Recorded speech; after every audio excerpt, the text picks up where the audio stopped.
Greetings! Climb aboard our ship as we guide your way through the galaxy of STEM or science, technology, engineering, and mathematics. We will be stopping at a few star destinations where a Rose-Hulman Institute of Technology Society of Women Engineers student will share inspirations or experiences about being a female in STEM.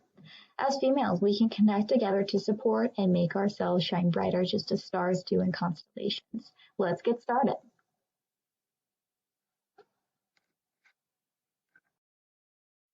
Thanks, Taylor. I'm Sam Betts, and I'm going to talk about some out-of-this-world women.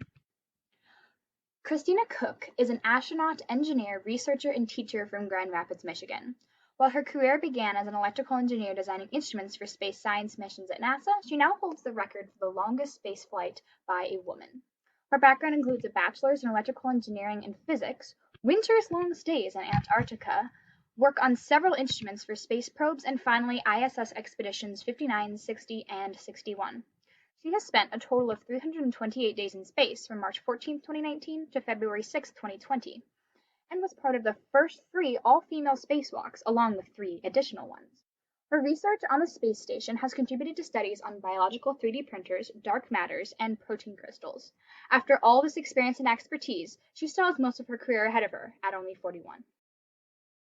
Dana was the first female engineer at NASA's Jet Propulsion Laboratories, beginning her work there in 1961. She initially had a bachelor's degree in mathematics and English and went on to get her master's and PhD in computer science. She worked on algorithms to model NASA's Deep Space Network, which deals with communication in space. Dana also worked on the Ranger and Mariner space missions and used a computer to create real-time tracking systems. It was more than 7 years before another woman got into Jet Propulsion Laboratories. Dana was a pioneer in the field of computing and led the way for female engineers in NASA. Hi, I'm Eleni Woods, and I'm a freshman biomedical engineering major at Rose-Hulman. In terms of going to a male-dominated school, I would say freshman year you're not really going to notice that too much because you're going to be in a lot of non-major specific classes that are going to have all types of majors and just a whole lot of diversity going on. After that, depending on your major, there's a chance that you are going to be in more male-dominated classes. I would say Rose does a pretty good job of splitting things up. We have a lot of female professors, and I don't think you would ever be in a situation where you really just felt like you were the only girl and felt uncomfortable. In terms of being in a male-dominated field, I would say being a female engineer is really empowering because it's something that maybe wasn't something that was so common 100 years ago, and now you get to be part of something that's new, and you get to be creative and do new things and inspire younger girls. Hi, I'm Janine, and I'm a physics major here at Rose-Hulman.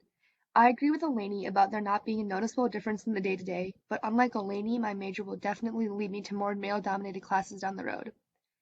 Being a female at a male-dominated school may seem scary, but I've found that it's not as intimidating as it may sound.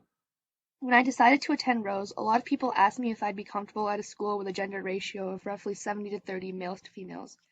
They seemed surprised and even doubted if I was making the wrong choice. Since I had experienced such a skewed balance in my high school classes as well, particularly the most advanced math and science courses, I knew I could handle it. I think the most important thing to remember is that you are worthy to be in the place you are, so act with confidence. Don't let an imbalance scare you away because you're just as smart as all the guys in your classes.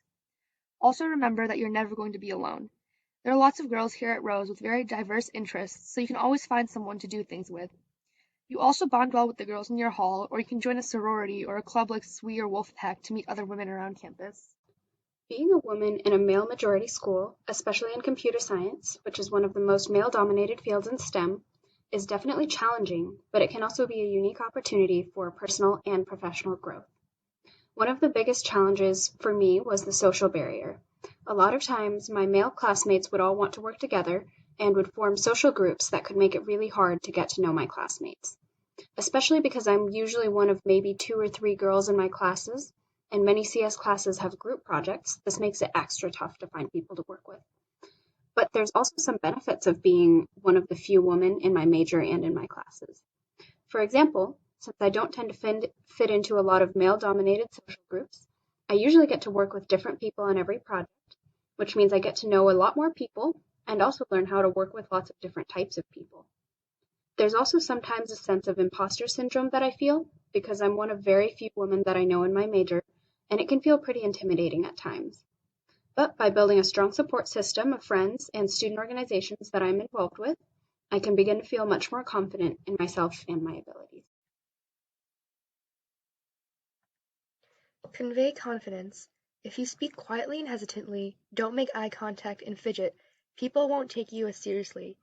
Sit up straight, speak clearly, and make eye contact while you talk.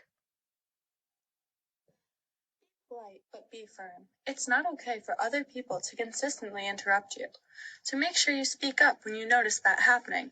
However, you never need to yell or be disrespectful to get your voice heard. Always stay calm and speak respectfully. I like to say things like, "Excuse me, I wasn't finished speaking," or "Hold on, please, I'd like to finish my thought." A tip for standing up for yourself and making your voice heard in a male-dominated workplace could include choosing a good seat. If you sit in the back or on the side of the room, it will be hard to be heard by everyone. If possible, aim for a seat near the front of the room or the middle of the room where you can easily grab people's attention. This keeps them from being able to ignore your ideas and thoughts. Help other women be heard. If you make a point to listen when other women are talking, it's likely that others will also take the cue from you to listen.